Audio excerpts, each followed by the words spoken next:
Na yeba papa Seba a proposanga makambo ebele. Mais parmi ma makambo papa Seba a proposanga ebisinga boye. Soko lingo comme pratica, yo moko au travail na ba énergie plus que on a ina proposé. Olobi na initié. Mais soko lingo comme pratica te nga moko na simba ba charge na yo. Mais yo bana ko sala on nga na ba no singa yo sala. Déjà le échange que sala na papa Seba.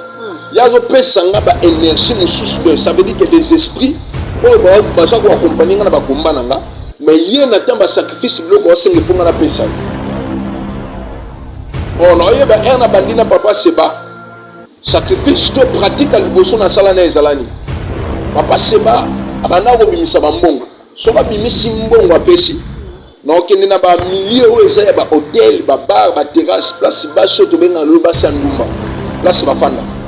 Oya ojiba siwano melisi bango masango kabeli bango bambongo. Soki bambongo sili sur place obengi papa Seba na minto mbongo sila ebiso kende na toilette ya bar wana. Et il faut que na ba toilette nyonso ya ville ya Kinshasa, ata ba toilette ya bishop, ya évêque, ya pape, toilette nyonso la kana nguma. Ya solo ana.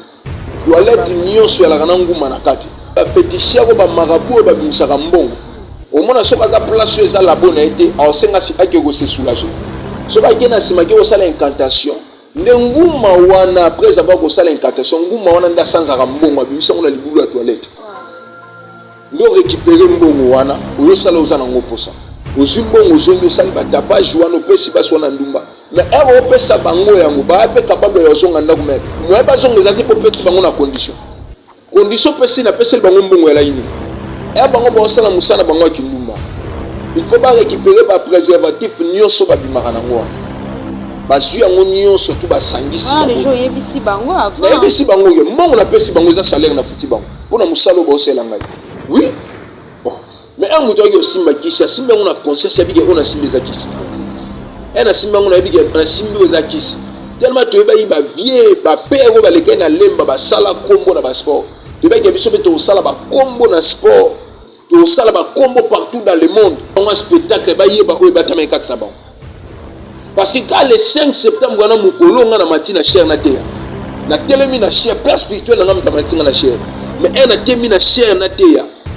Na fongoli premier verset batu batangi na ngina kota mbamoko molimo nzambelo pera telema botolinga micro abi mutu na telemisa na telemisa ki jivensi mais mutu na omona liboso na ngana omona jivensi abi na omona nyama mobimba nda telemi abi na moni mutu te abi ona moni liboso na cher na ngeza mutu te na omona makako babenga ka gorille mais na moni na mitu ya banyama moko eza très bizarre.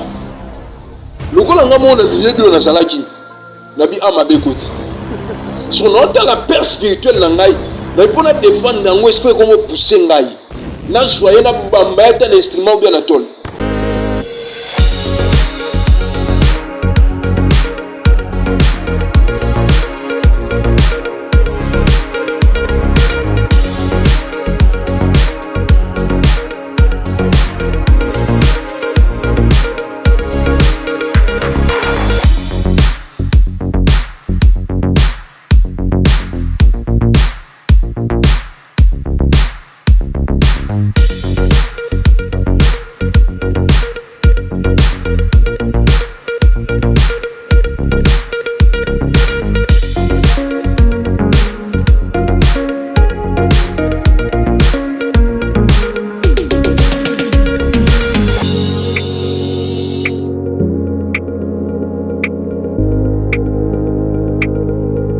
Nous sommes déjà là, mesdames et messieurs, bonjour, bonsoir. Ça dépend de l'ère où vous allez nous capter. Partout dans le monde, là je vois, aux États-Unis, Canada, France,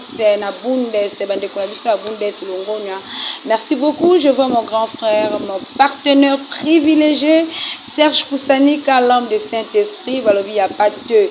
Merci à maman Jeannette Koussanika, la grande dame, hein, la maman fashion. Merci à toute la famille Koussanika. Merci une fois de plus à ma famille, la famille CVA. Je vous love, je vous aime tellement. Boza et Belé, Awana Congo, je vois Congo central, une grande dame, hein, une grande journaliste de Congo central, plus riche membre de la radio Okapi, Longo Nianaba soutien, fidélité, confiance, Boko Salakangai, votre humble servante Rachel Gikanji, la perle rare de la presse, la baleine de la presse congolaise, nous sommes là pour vous informer sur tout ce qui se passe dans notre pays, sur tout ce qui se passe dans la planète. En tout cas, tout ça n'a pas ça penza yakobema ba oyo baza na besoin ba kota na bokonzi alikolo to mema bango na bolamo. Et alors, sans plus tarder, je suis pas seule dans mon plateau, nazana moko ya basali na nzambe ngana lobaka bango ba méritaka double honneur. Le prophète Juvenci les alimbala ya mbote o bomona kaye na kati ya chaîne na bino, mais le loto na ye na casquette mosusu peut-être boko kaye alobaka boy, mais aujourd'hui à kopesa un peu témoignage na ye, vraiment vous allez être très très édifié par rapport il y a témoignage ya mosakoli ya mosali na nzambe et bolanda yango vraiment malamu pe ekosunga pe bana na nzambe belé et sikani ni bato bako bungisama et sikani ni les hommes sont un peu perdus et même bango lisusu na gloire de Dieu. Voilà, je demanderai déjà à mon caméraman ya ko fongola kopesa mbote pa ya mosakoli. Côté prophète Juvenci. Mbote maman Rachel. Bonne santé. Santé za très bien ngolo nzambe. Lelo to yambi na casquette mususu eto bito to kata lo lengeni ni prophète Juvenci apanda ministère na ye, donc témoignage mutu pe na mokila zanga ka témoignage te. Témoignage ezali to lingi penda bana na nzambe bisika no so bazali balanda témoignage na bokebi na ozala commentaire te.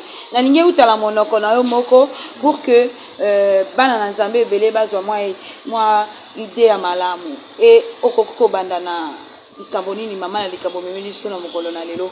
Vraiment maman Rachel, témoignage ezala raté pour to bangisa bana nzambe, mais témoignage ezali pour to fortifier bana nzambe pour eyana batu ba fandi jusqu'à présent peut-être na histoire na ngai mazwe baté na o se séparer na ngonde ni so na se séparer na ngona ko finde ba ko saba. OK. Yango toujours le bateau peut sa témoignage eza non pour intimider, non pour ébangisa pe ba misusu, mais ça pour encourager ba misusu aza na facilité à kotika ba nzamba za likola nyeso. Le lelo to osimba ou eza très important ou nécessaire pour na lelo, le reste sur une compétition voilà avec to continuer yango. OK. En fait Jibensi avant aza la prophète bien salé la nzambe. Parce que erreur moko ba sala lelo ba ba ke prophète ba komaka mais ba komaka prophète mutu nda bota maka prophète ministère mutu ya kokuta ngona mabelete mais mutu depuis éternité za na ministère, mais ce que pour ministère wana ebana ko s'exercer c'est que avant ministère ebana ko s'exercer na vie na yo wala ina makamu susu. So il fallait nzambe a retirer yo ale qui sont na banzela wana prendre ma retirer yo au ministère et ce qu'on impacte na vie. C'est que avant tout ça les nzambe to kota na profondeur to exercer ministère au to zanango lelo to ala ki en dehors en distance du ministère. Prophète Vinci avant ala yi non un bon sportif, un bon sportif. Na travaillé boxe, na travaillé karaté, taekwondo. Mais style nanga préféré ou eza style on a bengaka enfant chéri, elle a dit karaté sauvage ko ba bengi na kombo ya mukumbusu. Mukumbo son déjà style nanga préféré o pena na fandi na yango. Mais pendant que na sali na kata sport wana tu ebi lelo bato makasi mususu domaine na ye spécialité na ye ezali bende, mususu spécialité na ye fa beta moi ça ki lokola ba boxeur, mususu mutamakasi mais spécialité na ye ezali chete. Mususu pas na spécialité na eza kao. Mususu mutamakasi spécialité na era beti libenda bimi fa yiba boto la saki bakima. Ouais, ça va spécialité. Muna mutana spécialité na. Bakulu na lelo bakoma ba maître, makulu na ane na posa dojo ta na posa entraînement te. Mais nga siko na za un bon sportif. Siko na la yipe na ba place ya ngai il fait na fan de sa spécialité na ngai. En tant qu'un bon maître. Et on a battu belle ba sepela na ba combat na nga ba envie ngai. Mais et elle a ba énergie mususu ya la gaya nzambe za na ba énergie mususu za satanique. neti prophète Jivency azali boso na bino era obunda ba combat na normal prophète Jivency travaille trop na ba énergie eza trop satanique parce que à chaque moment ya combat il faut na sepelisa ba fan na ngai il faut pas la satisfaire de ba ba erotika ngai jamais ba koza la desi pour ça soni il faut ba ya pena ba yeba ke ba erotika maître ba soni pena maître pour na trala reconnaître jamais de fait mais eloko ba na ko sala ba victoire na ngai nalaki na secret moko ezalaki privé ya ngai le secret ngo alaki nini nalaki initié par un grand maître pour azalaki force na ngai de nga moko pena solo ngoli maître wana ba telemisi nga boye bato ebele na beta na vie ba obeta nga ba obeta nga pe erreur wana na ko permettre ngo te songa lelo ke bato na beta na ville lelo ba telemi penda boye ba signer ke to bundana si ça joue fou comme on va bien boma moto mais ceux na zape na nde na zalaki liboso nzembo de yemba mala seconde ça sur toi très bien que vous appartient mais ni ne bana ko sala ke to sala yango et là qui na un grand maître moko komone elle a dit Seba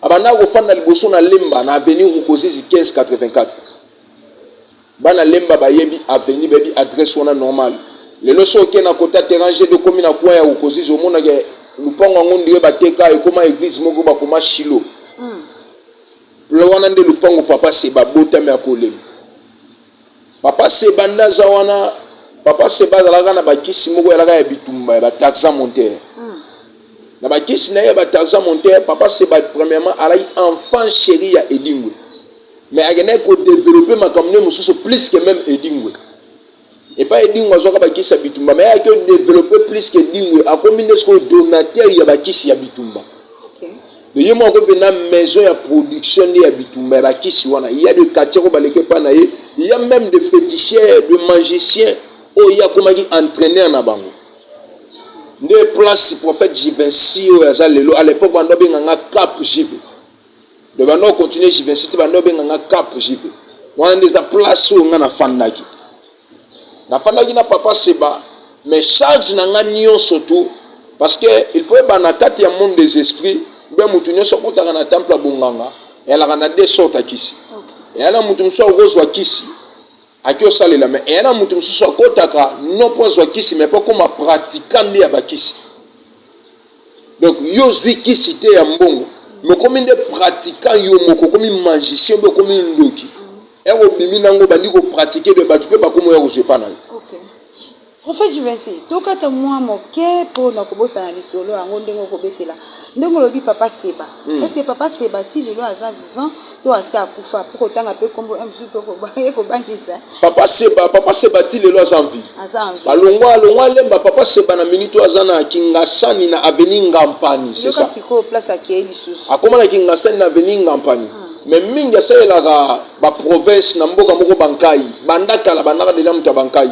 Mais il y a comme Kingasani place à siège na yenda kuna na avenue Ngampani asomba lupango ndako ma mingi kufana na village banzela ba lac maindombe kuna papa Seba asepela abana bo sepela ngano bandaka la ndela bana ko bunda un jour abenganga proposenga abi ozamona moko na linganga mingi mais pour ça na succès na mabela lemba était qu'un bon sportif abando tengela ngana ba vie obiso to banda ko envier ba papa obiso to banda ko mona ba grand maître na lemba nzoko ba papa na nyoso bango nyoso na ba simba mage papa Seba ya ba no tengela nga kombo bisoko lingi kuto leka bango na capable yo sala ko leka bango na ye papa Seba a proposanga makambo ebele mais parmi makambo papa Seba a proposanga ebisinga boye soko lingi koma pratika yo moko au travail na ba énergie plus que onga na ina proposer olobi na initier mais soko lingi koma pratika te ngamo na simba ba charge na yo mais yo bana ko sala onga na bando singa yo sala déjà le échange to sala na papa Seba ya zo pesanga ba énergie mususu de ça veut dire que des esprits o ba so ko accompagner na ba komba nanga mais yé na tamba sacrifice bloko osenga fonga na pesa on a eu un bandina papa Seba sacrifice to pratique à liboso na sala na ezalani papa Seba abanda ko bimisa bambongo soka bimisi mbongo apesi Donc il y a des milieux où il y a des hôtels, des bars, des terrasses, place basse to benga lo basi andumba. Place ba fandaka. Oya ozibasi wano melisi bango masango kabeli bango bambongo. Soki bambongo sili sur place obengi papa se bana minto mbongo sila oyebi so kende na toilette ya bar wana. Et il faut boyeba ke na ba toilette nyonso ya ville ya Kinshasa ata ba bi toilette ya bishop, ya évêque, ya pape, toilette nyonso la kana nguma. Ya solo wana. Toilette nyonso ya la kana nguma na kati. Ya baba te ya nyonso. Même ya ndako ata toilette za na chambre na likolo toilette nyonso ya la kana nguma. Nguma wana yango monaka esprit mingi ba féticheur ba marabout ba bimisaka mbongo. Omona soka za place eza la bonne été asenga si ake ko se soulager. Soka kena simaki ko sala incantation. Nde nguma wana après avoir ko sala incantation nguma wana nda sanza mbongo bimisa ngona libulu ya toilette. Ndo récupérer mbongo wana oyo sala ozana ngoposa. Ce papa se baby singa kena toilette no kena toilette. Abi singa tanga boelo ba prière boe ena sali yango omona mbongo ebimi na libulu ya toilette. Ozimbongo zonyo sali ba tapage wana opesi basona ndumba. Mais ero opesa bango yango ba pe capable ya zonga ndako mais moi ba zonga ezati po pesi bango na condition. Condition pesi na pesi bango mbongo ya laini. E bango ba osala musana bango ya kindumba. Il faut pas récupérer ba préservatif nyonso ba bimaka nango wana. Bazui yango nyonso tu ba sangisi bango. Les gens yebisi bango avant. Na yebisi bango ye mbongo na pesi bango za salaire na futi bango. Pona musalo ba osela ngai. Ba ozo ba préservatif wana nyonso tu. Ce qui place on a qui na baro côté balagi 50, côté balagi 10, na koza atana sangisi 5 bar. Ou bien 10. Bango nyonso wana ba osala ngai logo moko bazolinga ba préservatif ba bimaka na ba client na bango. E ba osala yango enga na oyana poko na récupérer yango. Semence wana na kenda nango pa papa seba. Biloko ya singa ngwa. E na memelie na kata ignorance ya basi wana babika ke ba sacrifier to ba pesi mibali o bango ba bimina bango. Nzoka bango moko pe ba mipesi. Pona kata préservatif wana mobali wana sele préservatif na lipati. C'est ça. Asele ki préservatif wana na budenti. Masele ngona mwa so yiba ki préservatif wana. Era zui yango se ke apesi mobali yemo pa mipesi. Retour to ba effet nango ezala gini. Papa se ba kozwa premièrement semence wana abando bloquer vie ya basi wana. Ça veut dire que na vie na bango eloko a liboso aboa ke la bango a déposer ba mari de nuit na vie ya basi wana. Alongoli bango esprit ya libala. De bango ba ko balate ba tie bango esprit ya impudicité. Surtout si tu remarques que ba wana ezaki batu ba ke belé ba fi bala ke belé. Papa se ba osala effort. Toko tambola na ba maître balaki ya temple na ye o ba yebani. O se ba lobi likambu na mabelo na muto lobati. Se ba yeko s'imposer même ba maître ba faut ba longwa. Au moins toko tu wana tam si toko ya 4 heures. Au moins papa se ba koti mais kota toilette ko ba tumwe ligulu ba zuwa kungimbwa. Et fait que moi wana zopola, et fait que esprit impudicité zo kola na milieu wana. Bon. Au moins que basi wana nyonso bazalaki wana même na venu wana. Bango nyonso mité communique likolo. Oh ba parler beloka oh te mwana nyonso moi si eza âge à puberté c'est normal. Il y a de l'âge et de l'âge. Nous sommes dans âge à puberté, nous sommes là envoûtement, ce sont des esprits. Lorsque Marie de nuit a possédé moi na moi si, premièrement moi na ça comme iboué. Mutu likolo. Il faut zana mobile na gauche, il faut zana mobile na droite. À cause de la stabilité parce que mobile yeso bimana na butu en permettre stabilité te ya libala na vie na. Yango premièrement banego semer yango na vie ya bana basi wana bandumba. Au moins que yeso yote ya yeke masi nzamba lingio amo loko tindene na faire. Pour place yo vivre yango wana. Vraiment. De aide te bige o akomi pion na biso. Déjà te blocage sur tout ça. De tu ali suna besoin te que yo utiliser so ngene pour te bige déjà machine na biso. De yazana ga azola ga biso ba semence. En plus, il faut y belogo moko maman Rachel na peuple partout dans le monde bolanda biso. Satan aura sacrifice nyo sauté. Satan pas aura mutu nyo sauté. Satan so yeli Satan ki zengi poko na mbongo Satan aboya. Ah bon? Pour un intérêt ligola ki zengi te. Mais ba comme ça apet tout monde a apet. A comme ça ki zengi mais Satan aura ki zengi te. Satan comme ça mutu ki zengi mais Satan aura ki zengi te.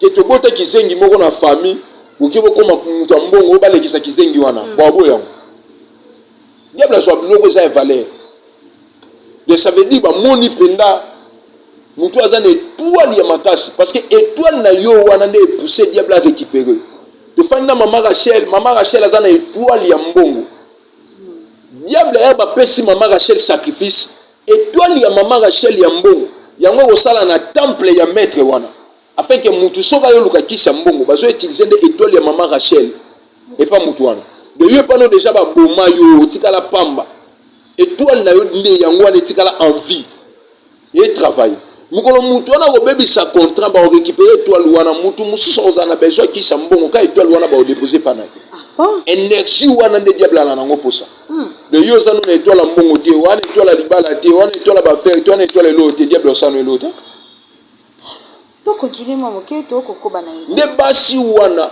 au moins ba ko sala 1000 batriaka o za na étoile ba monike peut-être à continue musala ki ndumba na passe mais il y a un temps moko za fixé pour na efamo na bonheur ensemble nde batu wana papa se ba peno mono kiti nyoso ye moko pour na bi oyo eza ya bisote o ba na eloko biso to bénéficier pour na bango te mais oyo nde batu bénéficier au moins pe ba o wana nyoso on soit kaka ba super mais mibali wana asopi yango na temple na ye wana na mwa kalibasi moko ala nango azui préservatif wana ka biso bobo ka ona fumbe botumba po wana elle son importance te ba o eza très capital ya ngai yango omona bana basi wana ba fe na bango la ka atikala ko bala te soka luki nzambe te wow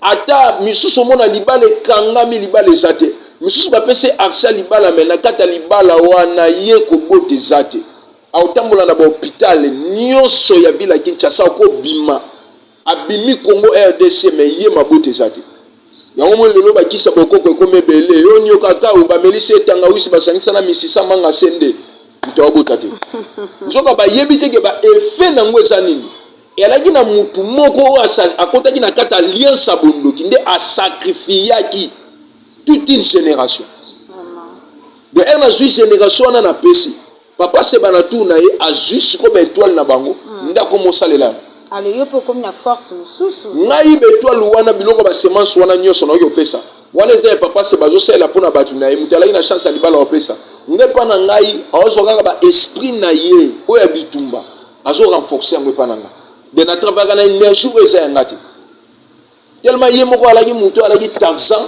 bano benge Tarzan monter aneko travailler na ba esprit ya ba makaku ba mikomboso ya ba mikomboso azamba azwango associé ngo na yo mona ke oza très fort ata na entraînement le mbagate ni no le mbagate ele ki la batu ele ki la même bagra maintenant mais ba ebité ke oza accompagner na ba énergie eza satanique siko ero banda ko sala ngo wana to continuer na témoignage na biso tango obandaki ozaki déjà na sport na yo obandi ko sala ngo wana idée nini to fin nango obanda ko kanisa ko suka ndenge nini parce que oyebaki quand même que za kisi oyo ozo simba oui bon mais un muto yo simba kisi simba ngona conscience ya bige ona simba za kisi OK ena simba ngona bige na simba za kisi tellement to ba yiba vie ba père ba lekay na lemba ba sala kombo na ba sport to ba ke biso beto sala ba kombo na sport to sala ba kombo partout dans le monde. Oh, on a la sport que un journal na baneko s'espérer un journal ça va compétiteur. Là ça va compétiteur, là ça va sélectionner une équipe nationale. Na autre le ban a travaillé boxe, na travaillé karaté, taekwondo, mais sport préféré na ngai ngwana mukumbusu. Et non mona ba sélectionner ba mina taekwondo, bazo kende ba gabo ba ni na bia, wala bilo wa miki, wana ba sélectionner ba équipe a miki, ngai fona ça la compter parmi les gars. Oh, ba misusu wana kutu ba travailler qui na bango dans le bon. Mais bah qui va Turquie va sélectionner bang mais nga siko na lagi na travailler dans le mal yango partout na banako télé mana bango ata ba ti ba athlète équipe nationale à taekwondo wana à l'époque ni to banako travailler na terminus et na mto na télé matia la c'est définanga po banako ba ge muto ala la seconde qui paraté au coach au maître supérieur ou inférieur de so tiena nga na ye na seconde surtout ce na kana yo seconde na simbiso beki po ezanga te milimo ezo bunda na nga eza kati na ngai jamais et permettant jamais na bundi na mutu na tiki normal fona tiko na défaut mo na kotonda fona tiko na défaut mo tam suna paso lelo parce que naza accompagné par des esprits tant de sacrifices et salama. Au moins atindi yo OK na hôpital. Wana ezalaki première défi oyo salaki kokende na babar baba na basi ko jwa ba sperme ya ba mibali ndo memeli papa seba. Na memeli papa seba. Ya mibale ezalaki ni poto toko ba na témoignage na. Ya mibale ana otinda nga na hôpital. Dans hôpital. Na hôpital eza na ba maternité place basi babotaka. Oh là là. Ba lenjo ba salela ka moi saboti. Basalite na eza na place babwakaka yango mpo batumba. Mais nga sona na ko kende ko coopérer na bato bakendaka mpo batumba yango batia yango na poubelle bapelisa moto batumba. So yo pesi mbongo moi déjà bakangisela yango batieli yo wana na ba market. Omoni ke kuna ba otumba bino bobi ke docteur ebi ke batumbi biloko bapesa batumba. Momo na tumbi tam suba carton ba biloko musu bomoni ka milinga batumbi. Mais omona ba salite nyonso wana nga na oya na récupérer yango. Nakena ngo papa seba. Moi, que maman botaki bien, abotaki moi en état normal.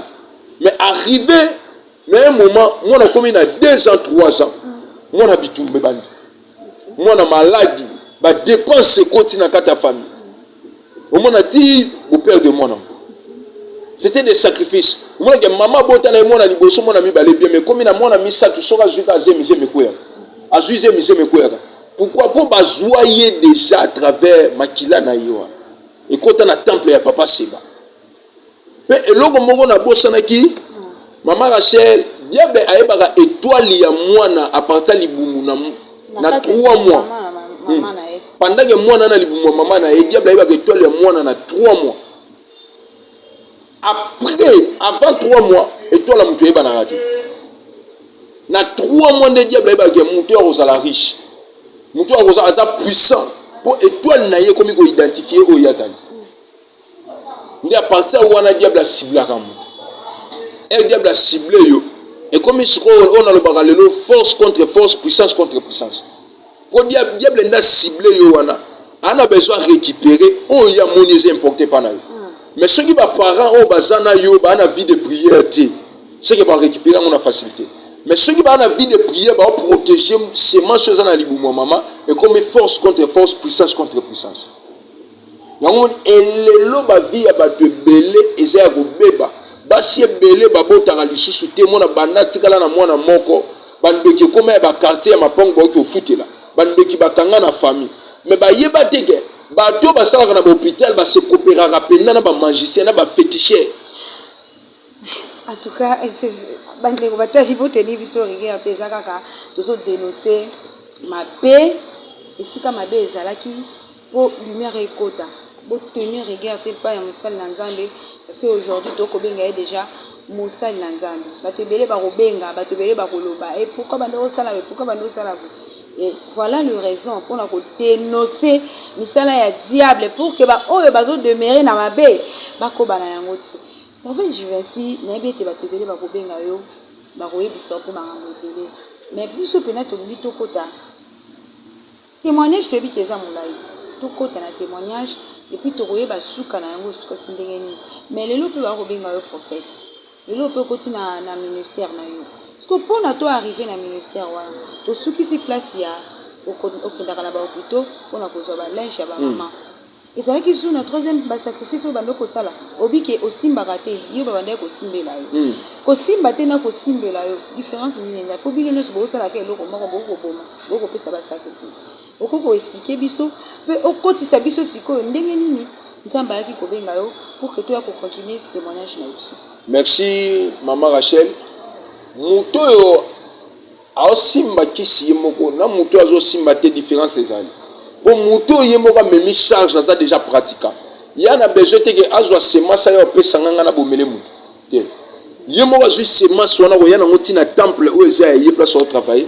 Abenga ba ancêtre ou ba travailler na yé ba se manifester bomi muto. Ana ba outillage nyonso eza satanique. Ou awo boma muto. Ana ba outillage oui ko faire voyager c'est à longo Kinshasa la seconde à quelque part. Pour sa mission là. Mais nga siko ba mission à voyager wana na voyager parce que charge nyonso elaki epa na ye moko papa Seba. Charge nyonso elaki epa na ye moko papa Seba. Même moi na ye a force ba initier nga na ko mabutu pratiquant jires. Mais na très long côté. Pour Yemo papa se baby senga déjà to solagi dès le début abi nyonso nga no simba mais yo sala ko nga no bano singa de muto yemo ka koti afandi na bunganga yemo ko simba nyonso ali susu muto yo simba kisite mais yemo nda ko minganga komi marabu oka lelo batu ko mo mibenga ba maître asala sport wapi ba benge maître pour mettre na sima ya kombo maître wana bo ebite pourquoi maître il y a des maîtres et des maîtres. Eh bon ben un maître, vous évitez pourquoi bon ben un maître. Maman je sais tu as pas maître marabout. Maître spirituel. Eh ben maître spirituel le ba comité les belé. Na bien na le kuta ba comité belé. Mais problème na biso za teto ko li sabango be to sala ke ba maître spirituel baza. Biso problème biso za ne toujours dénoncer misala ya ténèbres. Il faut y avoir que entre lumière et ténèbres. Et l'eau va libosser soit espace dans le monde et elle a dit ténèbres. Ténèbres ne soit espace, lumière est là. Donc, il faut permettre que les ténèbres et continuer pendant que la lumière est là. Il faut qu'on dénonce l'œuvre, il y a ténèbres, l'œuvre satanique, diabolique. Et lui, il a une retraite, elle a une retraite, pour te y avoir force, il y a vie, il y a bangara. Mais tu reconnaître que mutongo salaka boye asalaka biso boye pona ba intérêt ya boye la no ba intérêt na emoko lelo pe nangande na zawa lokuta mabe mama Rachel ngato telemisi satan a pinda na mone lokwa fumi docteur ay lokoteur atotie pe na batu ba banga eza batu ba guta ete e lokwa mutu moko ka oh ngana laka wangila te wangila laka bololo wangila boye mais on a bien mukolo mo penda nzala na ndako eloko lia te tomsone ala ete balambaka wangila mais comment penda na 0 heure aseni abeleli na lia wangila ba pese wangila goûter penda mais na banga na wangila ngo pambela na kitoko bo. En fait, je sais que ngonga télévision ezali ngonga mais to comprendre eloko moko to sukisi esika to ebite ba pratique sur ça et ça to okinango molo mais eloko moko o to mito yeba. Prophète Juvensi aux années na ministère il y a délivrance. Lelo yo pona nini kako koti na kati ya ministère ya délivrance et puis na nous pene loro nini etinga ki yo poko na ministère ya délivrance et bana ki ndenge nini poto chiter na émission na biso peza. Prophète Juvensi a koti na ministère ya délivrance te. Nzambe ne ameminga na kati ya ministère ya délivrance. Parce que prophète Juvensi alagi na nanu pratika ya makambo ya bondoki ya molili. Nzambe ayobi misanga na kati ya molili wana. Oh atali lokola ya uti na molili, il faut beloko moko Nzambe pour sauver Israël. Il fallait son mutu ayebi secret pharaon. C'est ça. Oko kwesa pharaon te so yebi secret pharaon te. Lokola Nzambe comprendre ki ba pratique nga na uta nango, de pour vie ya bato belé lelo za la sauver. Il fallait Nzamba zwanga tanga na ministère de défense. Est-ce que te belé pe ba kondimela yo? Ebele bazondima. Oh pe ba yeba ki ozaki na ba pratique ya mabe. Ebele ba yeba nyinga na pratique ya mabende ebele ba na sama kolona ngai. Ebele ba ondima na Nzambe wana pour témoigner c'est vrai. Baby ke ye azalaka boy. Po baby ngana ba combat na simi mutu fo melinge bima. Wa bena na se sentir na communauté na ngai. Parce que le leçon na terminé ya Yesu. Oka témoignage ya vrai ya ose la Nzamba solo. Po yi azalaki boye wala litato lesa normal. Pe no ka nanga sonité so ba bengi nga o pasteur maître. Naza maître pour sentir noir elongwa raté. Naza maître mais naza maître ya itawo na lai na ngote liboso. Pour na koma maître dans le Seigneur. De naza plus que même ba maître marabout. Pour nga bokota Marachel, ba maître marabout wana ba féticheur ba sala ba aventure. Nga kota maître marabout na seconde moto Nzambe mebela ndeli ya belela moto na babal na seconde basali pena nyoso ba ko sala ba bengi ba Nzambe. Omona pena na beleli Nzambe Nzamba frapper bango pena yambisi bango Yesu na tumbi bonganga na bango. Okota na ministère et bana ki ndenge nini? Isaki mokoloni, isaki no ndenge nini? Expliquez biso moi début wala poto chité. Na ko beta piano. Na église. Malgré no bunda ba komba na nga. Na kina na église no beta piano. Église nini wana? Église dans les élites de la montagne. OK. Na kina l'église no beta na nga piano. Et puis place mon appelle ça Nzambe merci ça wana. Na tanyo so na sali na kati ya makambo ya bondoki. Mais Nzamba zo papa na nga molimo kangi emiso. Ah bon, abando mona ote. Atike ndenge espace na régner.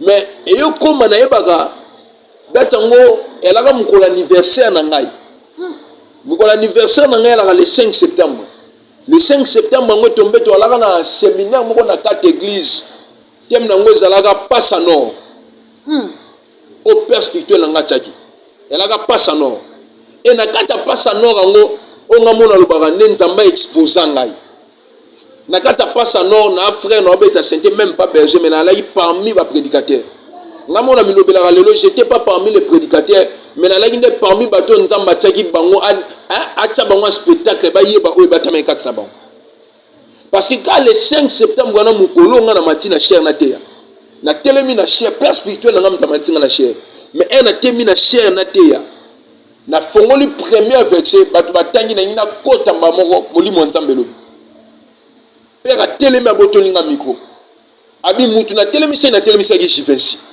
mais mutu na omona liboso na nga na omona jivensi te abi na omona nyama mobimba na telemi abi na moni mutu te abi ona moni liboso na cher na ngeza mutu te na omona makako babengaka gorille mais na moni na mitu ya banyama moko eza très bizarre lokola nga mona miyebi ona zalaki na bi amabe koti so na otala père spirituel na ngai na ipona défendre nango esprit comme pousser ngai na joye na bamba eta na instrument bien na tol pona se défendre na bimanake de o senti pena lito iba sanga ko permettre eta loba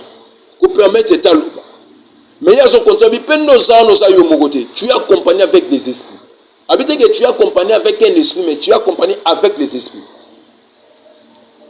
vraiment la telemi na chem bo moto pende ko mosonga na otala na bi awa nga pena jivensi na suki asengela nga na église mobimba batelema bi elaki ta prédication mais nzamba bi lelo en sala papa jivensi bolam na telemi église tout le monde maboko bando tinda moto mama Rachel tala na église batu nyonso bayebi ngai na bato ya sécurité bando banga ngai mais frère abetaka santé ba maître ba pemena maître ba ya papa ba banga ngai mais na minute on bando tinda moto na biso mama Rachel na façon na obambana na mabele ondima teke wana ezangai maître o batu babangaka sécurité koka o maîtriser ngati sécurité mutu nyonso tu ya sécurité osimbanga na obeta ye na minute wana de force ya kati na ngele ki force ya presque majorité ya batu balaki wana batu ba maîtriser ngela la ba intercesseuse balaba na basi mibale po soki père na ngai elinga pusa na pembeni moi pusa na pembeni ya te po na oluka na kanga ende na bamba ye de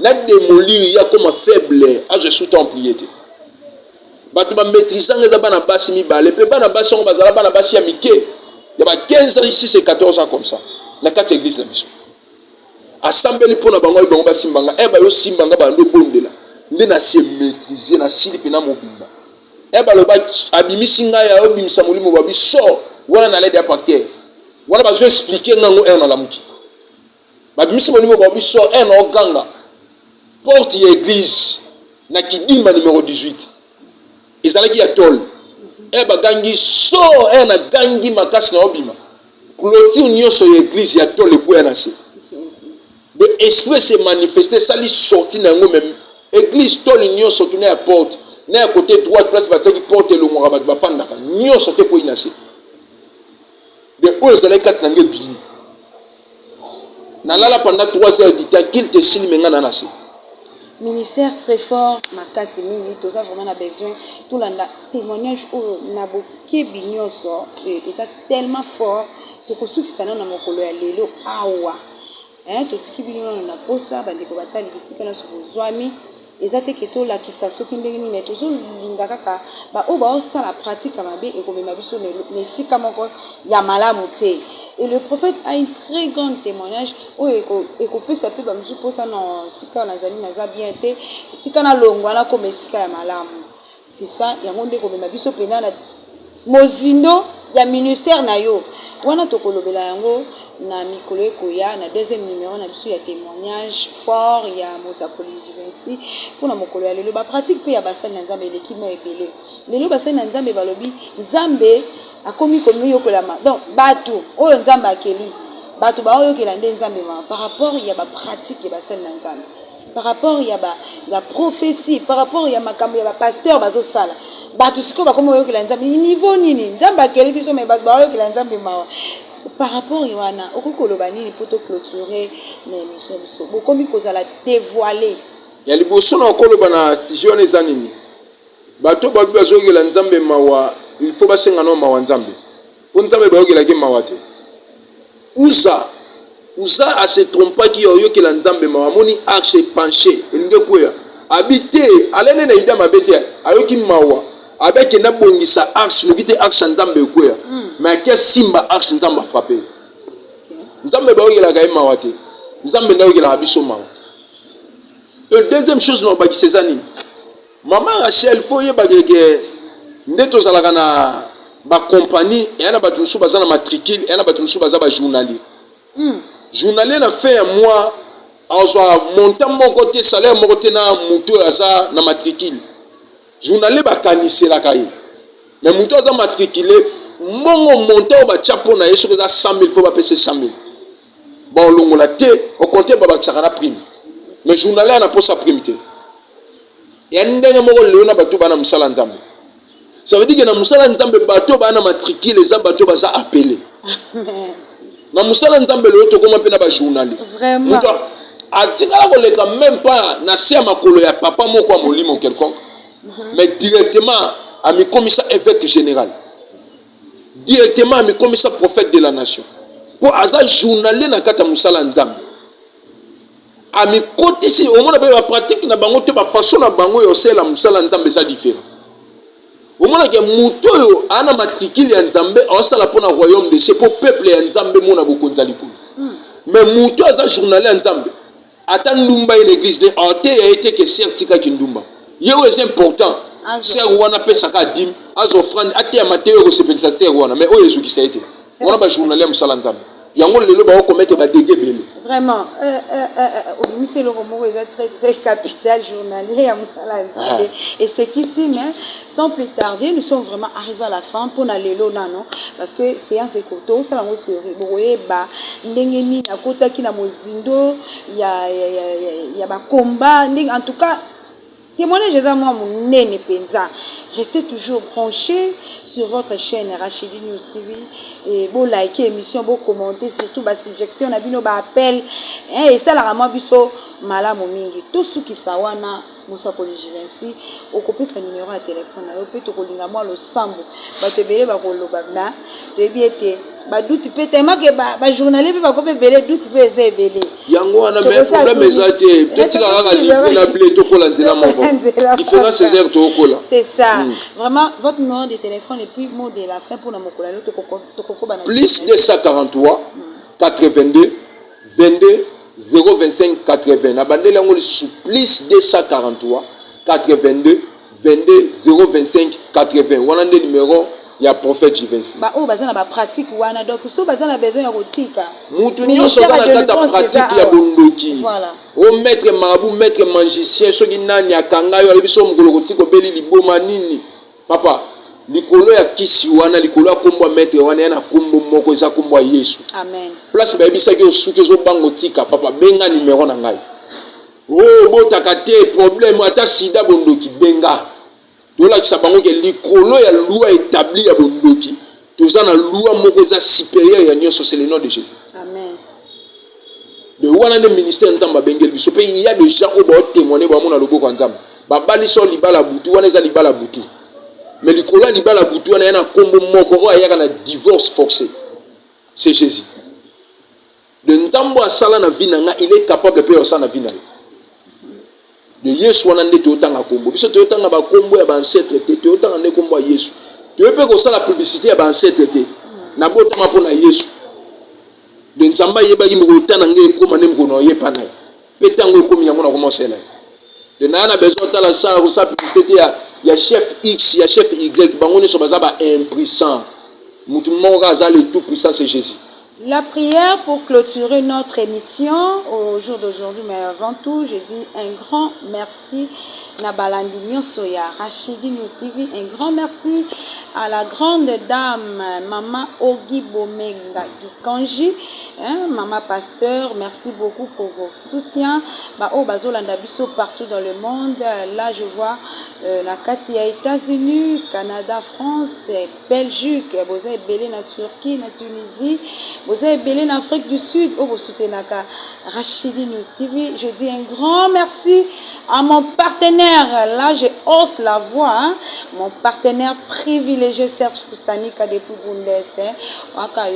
Il n'y a pas deux comme toi. Merci une fois de plus, Maman Jeannette Tozo Zelaba Koli. Hein, Maman Jeannette Tozo Zelaba Nababoka Kofungwama. Merci une fois de plus, Nabayi Kongoma Nignon Sonabenga Kabino Longonia, Nalinga Kabo Benganga, Yangonde soutien Nabino Painanga. Likez, commentez, abonnez-vous, ça nous fera énormément de bien pour aujourd'hui. On s'arrête là. Là, nous allons clôturer par la prière. Je dis un grand merci à mon caméraman, prophète Juvenci, Tossi Lissanalo Sambo, et Kozalabala Wonyo. Tout bon de place Tosa partout dans le monde, au nom puissant de Jésus-Christ de Nazareth, le Dieu de mon appellation, le Dieu de mon père Timothée Christo Moussa Koulazana Mboka. Nzambe partout dans le monde, batunyo so balande mission oyo. Nzambe tika grâce faveur na yo elokaliser mutu nyonso tu. Nzambe grâce faveur na yo etambola na kati ya chaîne ya Rachidi News. Nzambe tika faveur na yo nzambe zala na mboka Congo. Yawe batu nyonso tu baza ya kokangama na misala ya molili kombo Yesu bando kangola bango. Yawe ba o bafandisa bango na monde ya mai, na monde ya zamba. Tika kombo Yesu me ma délivrance dans le nom puissant de Jésus. Amen. Amen. Merci beaucoup et au revoir. À la prochaine.